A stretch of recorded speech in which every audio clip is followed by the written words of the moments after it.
2026년 5월 제롬 파월의 뒤를 이을 차기 연준 의장의 자리가 세계 최대 자산 운용사 블랙록 사람이 유력한 1위로 급부상했습니다. 이는 하루아침에 뒤집힌 시장의 예측이죠. 비트코인을 포트폴리오 필수 자산으로 봐야 한다고 공개적으로 발언해온 암호화폐 친화적인 인물이 미국 통화정책의 최고 결정권자 자리에 앉는 역사상 첫 사례가 될 수 있습니다. 미국 거시경제 전반의 변동성이 커지고 있는 상황과 이 흐름들이 어떻게 연결되는지, 그리고 암호화폐 시장에 어떤 의미가 있는지 짚어드리겠습니다.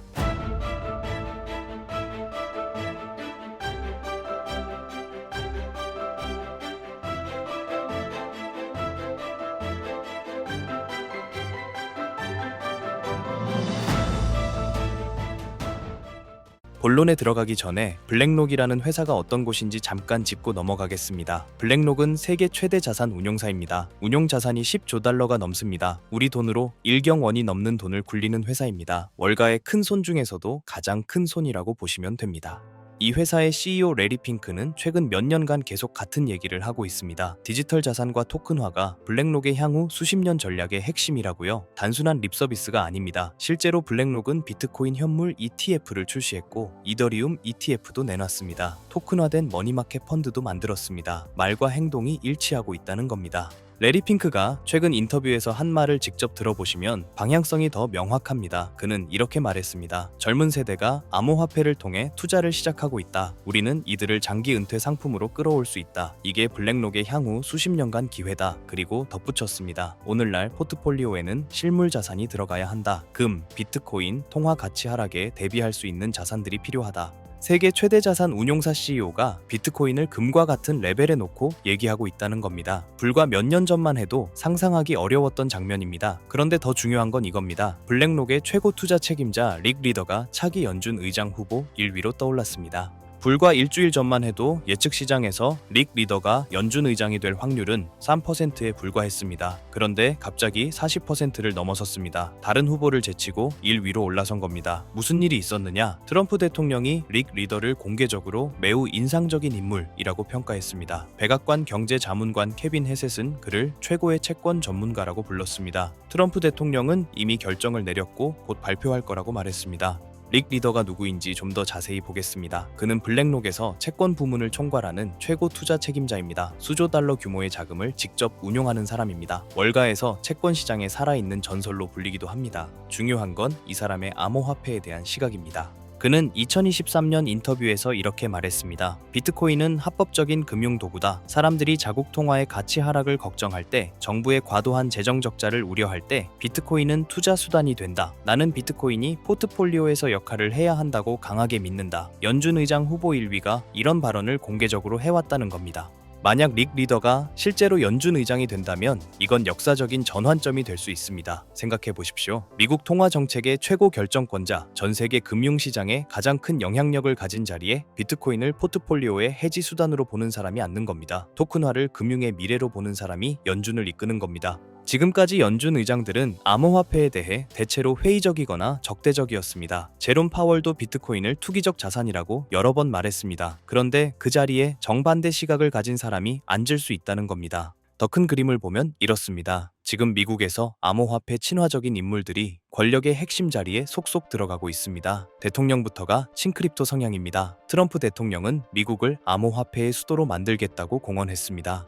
SEC 위원장 자리에는 게리 겐슬러를 대체할 친혁신 성향의 인물이 내정됐습니다. 그리고 이제 연준 의장 자리까지 블랙록 출신의 암호화폐 지지자가 앉을 가능성이 높아진 겁니다. 대통령, 금융규제기관수장, 중앙은행 총재, 이 세 축이 모두 암호화폐에 우호적인 시각을 가진 인물들로 채워지는 건 미국 역사상 처음 있는 일입니다. 릭 리더의 암호화폐 관점을 조금 더 깊이 들여다보겠습니다. 그는 2023년 인터뷰에서 암호화폐 생태계를 이렇게 설명했습니다. 첫째, 비트코인은 가치 저장 수단이다. 금과 마찬가지로 고정된 공급량을 가지고 있고 포트폴리오에서 비상관 자산으로 기능한다. 둘째, 이더리움과 다른 네트워크들은 디지털 인프라다. 애플리케이션, 결제, 금융 로직을 구동하는 기반이 된다. 셋째, 토큰은 탈중앙화 시스템의 경제 엔진이다. 애플리케이션에 붙어서 그 애플리케이션을 작동시키는 역할을 한다. 넷째, 스테이블 코인은 프로그래밍 가능한 글로벌 화폐다. 이체 가능성, 추적 가능성, 글로벌 기능성 측면에서 혁신적이다.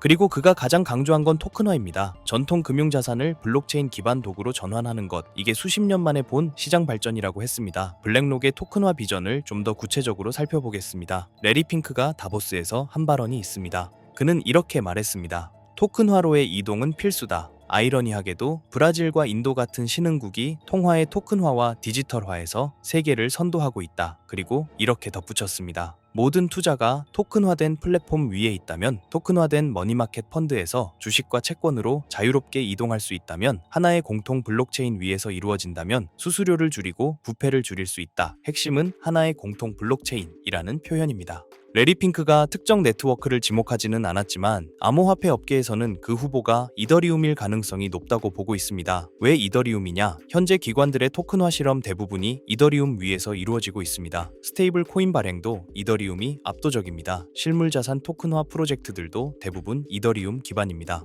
이데어리움은 돈을 대체하려는 게 아닙니다. 금융 인프라를 대체하려는 겁니다. 배관공사라고 생각하시면 됩니다. 눈에 보이지 않지만 모든 게 그 위에서 흘러갑니다. 토큰화된 자산 규모가 이미 220억 달러를 넘어섰습니다. 미국 국채 토큰화가 가장 빠르게 성장하고 있고, 뉴욕 증권 거래소도 토큰화된 증권 플랫폼 출시를 발표했습니다. 스테이블 코인 결제와 24시간 거래가 가능한 플랫폼입니다. UBS 같은 대형 은행들도 블록체인이 전통 금융의 미래라고 공개적으로 말하고 있습니다. 업계 전망에 따르면 토큰화된 자산은 향후 10년 안에 수십조 달러 규모로 성장할 거라고 합니다. 여기서 조르디 비저라는 투자자의 분석을 하나 소개하겠습니다. 그는 비트코인과 이더리움의 관계를 금과 은의 관계에 비유했습니다. 금이 먼저 움직이고 은이 뒤따라가다가 실물 수요가 붙으면 은이 더 빠르게 오른다는 겁니다. 실제로 최근 귀금속 시장에서 금이 먼저 사상 최고치를 찍었고, 이제 은이 금의 2배 속도로 오르고 있습니다. 은은 단순히 가치 저장 수단이 아니라 산업용 수요가 있기 때문입니다. 반도체, 태양광 패널, 전기차 등에 은이 들어갑니다.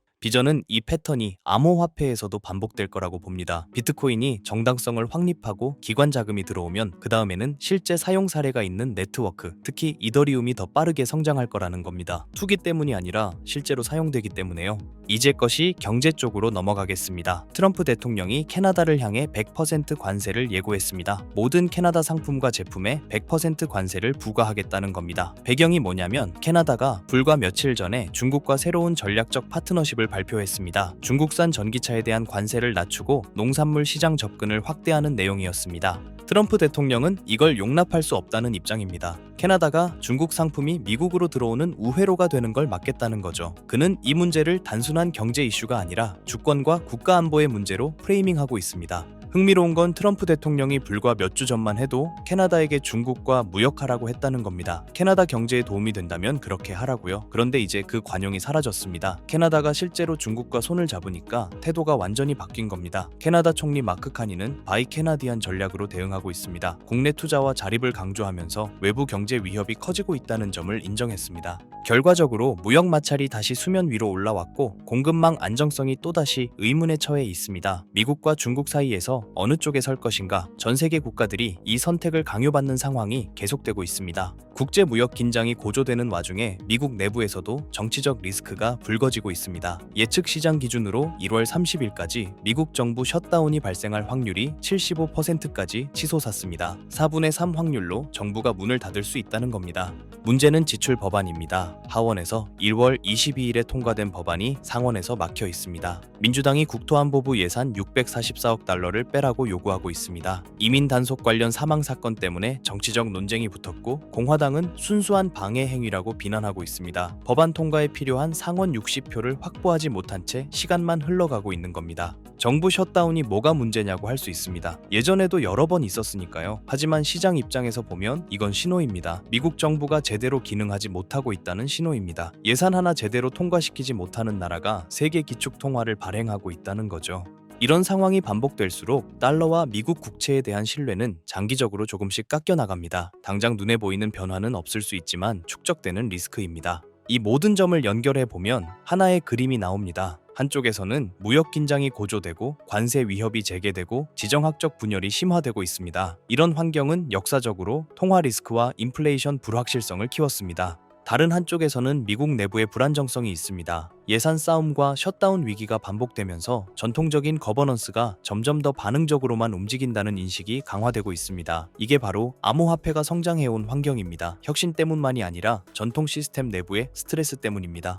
이런 환경에서 비트코인과 이더리움은 각각 다른 역할을 합니다. 비트코인은 통화적, 정치적 불확실성에 대한 해지로 기능합니다. 정부가 돈을 찍어내든 재정이 망가지든 비트코인의 공급량은 변하지 않습니다. 그래서 불안할 때 자금이 비트코인으로 몰리기도 합니다. 이더리움은 재설계되는 금융 시스템의 결제 레이어로 기능합니다. 토큰화가 진행될수록 기관들이 블록체인 위에서 자산을 움직일수록 이더리움 기반의 사용 사례는 늘어납니다. 그리고 디지털 자산 생태계 전체는 지정학적 갈등과 국내 기능 장애 모두의 환경에서 탄력적인 대안을 찾는 기관들에게 점점 더 매력적인 선택지가 됩니다. 이 순간이 예전과 다른 점이 있습니다. 예전에는 암호화폐가 이런 스트레스 상황에서 정당성을 위해 싸워야 했습니다. 사기 아니냐, 투기 아니냐, 규제해야 하지 않느냐 이런 질문들과 씨름해야 했죠. 지금은 다릅니다. 정당성은 이미 확보되고 있습니다. 세계 최대 자산 운용사가 비트코인 ETF를 운용하고 있고 뉴욕 증권 거래소가 토큰화된 증권 플랫폼을 만들겠다고 말하고 연준 의장 후보로 거론되는 인물이 비트코인을 포트폴리오 자산으로 언급합니다. 기관은 이미 들어와 있고 인프라는 구축되고 있고 환경은 다시 한번 채택을 가속화하는 방향으로 움직일 수 있습니다.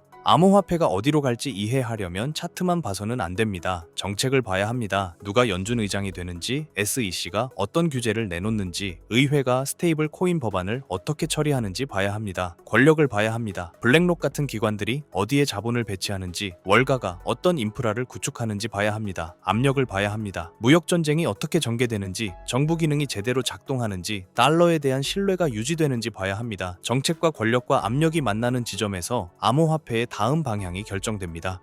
마지막으로 오늘 내용 정리해 드리겠습니다. 블랙록의 최고 투자 책임자 릭 리더가 차기 연준 의장 후보일 위로 급부상했습니다. 그는 비트코인을 합법적인 금융도구이자 포트폴리오 필수 자산으로 보는 인물입니다. 만약 그가 연준 의장이 된다면 미국 통화정책의 최고 결정권자 자리에 암호화폐 친화적 인물이 앉는 역사상 첫 사례가 될 수 있습니다. 블랙록은 토큰화를 향후 수십 년 전략의 핵심으로 보고 있고 이더리움이 그 인프라의 중심이 될 가능성도 거론됩니다. 한편 트럼프 대통령은 캐나다의 100% 관세를 예고했고 미국 정부 셧다운 가능성은 75%까지 치솟았습니다. 전통 시스템의 스트레스가 다시 고조되고 있습니다. 암호화폐는 더 이상 정당성을 위해 싸우지 않습니다. 이미 시스템의 핵심으로 들어오고 있습니다. 그리고 환경은 다시 한번 채택을 가속화할 조건을 만들고 있습니다. 지금까지의 업데이트된 내용으로 우리가 나가야 할 방향은 이겁니다. 얼마 전 트럼프 행정부가 델타포스를 투입해 베네수엘라 마두로 정권을 정역체포로 베네수엘라 중앙은행 금고에 잠들어 있던 그리고 마두로가 은닉해둔 것으로 추정되는 약 60만 개의 비트코인과 세계 1위의 석유 매장량이라는 확실한 담보물이었을 가능성이 매우 높습니다. 그린란드도 마찬가지입니다. 단순한 얼음 땅이 아닌 AI와 양자 컴퓨터 시대의 필수적인 히토류 그리고 데이터 센터를 시켜줄 천연 냉각 시스템이라는 에너지 인프라를 확보하기 위한 보석입니다.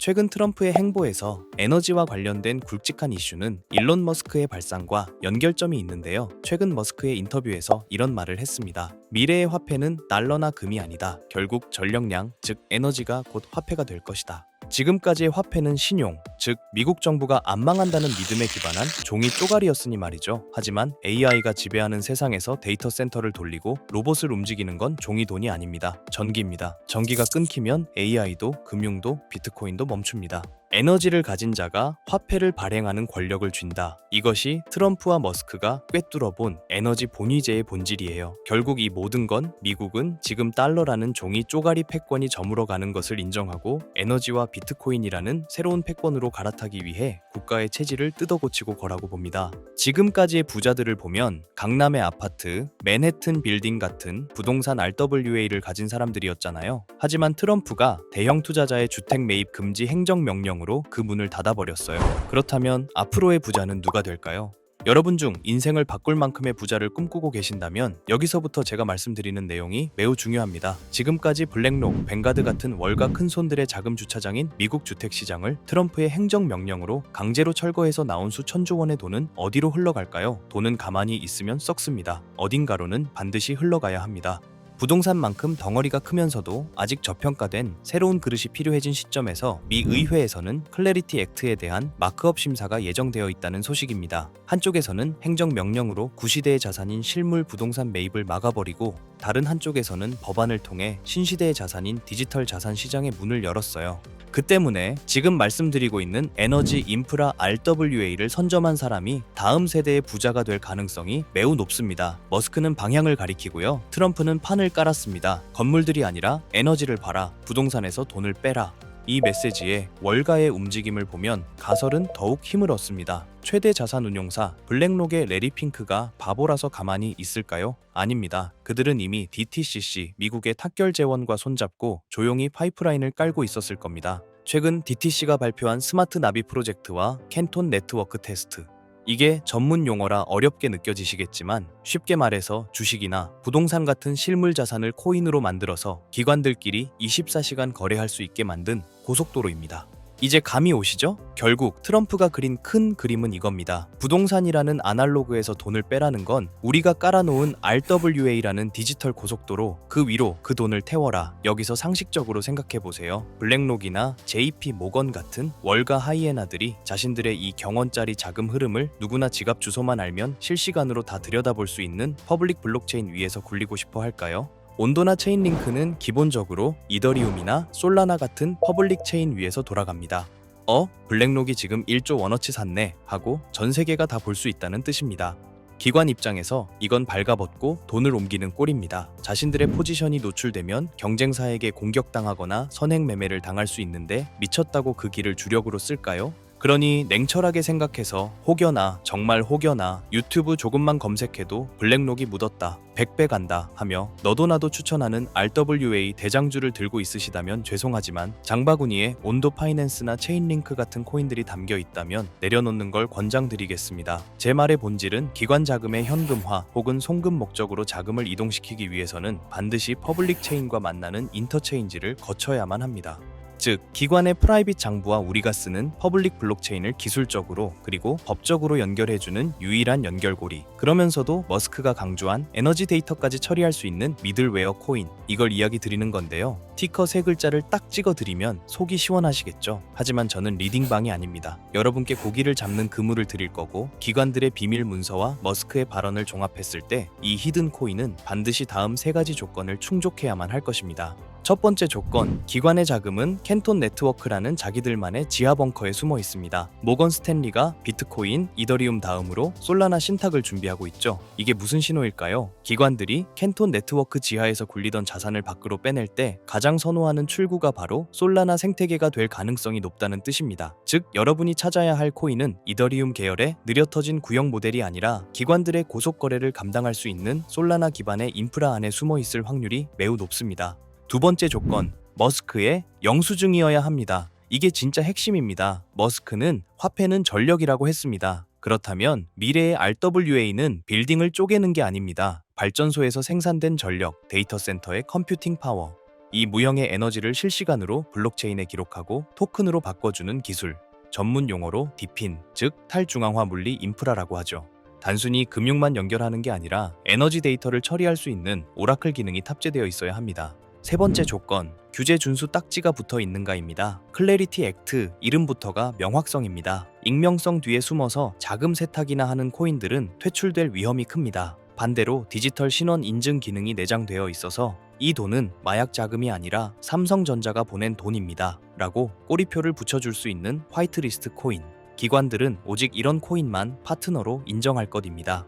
이 세 가지를 듣고 아직 어떤 코인인지 감이 잘 안 오는 분들, 그래서 지금 그게 뭐냐고 여쭤보고 싶으셨죠? 하지만 제가 공개적인 유튜브 영상에서 덜컥 그 이름을 언급해버리면 어떤 일이 벌어질까요? 그 피해는 또 다른 일반인, 저희 구독자님들이 받을 수 있습니다. 다시 말씀드리지만 저 김도현은 이 채널이 구독과 좋아요로 커지는 것에 도움을 주신 구독자님에게 감사한 마음으로 도움을 드렸으면 드렸지 단연코 회원비, 멤버십 가입을 목적으로 연락드리지 않습니다. 이런 저의 선행을 반대로 악이용의 정보 공유를 빌미로 문자를 받아서 돈을 받고 알려준다는 식의 질이 나쁜 사칭 사기로 피해를 입으실 뻔한 분들이 있어요. 이런 범죄자들의 위험으로부터 간절한 도움이 필요한 구독자님들에게 정보가 잘 전달될 수 있도록 제가 직접 검토할 거고요.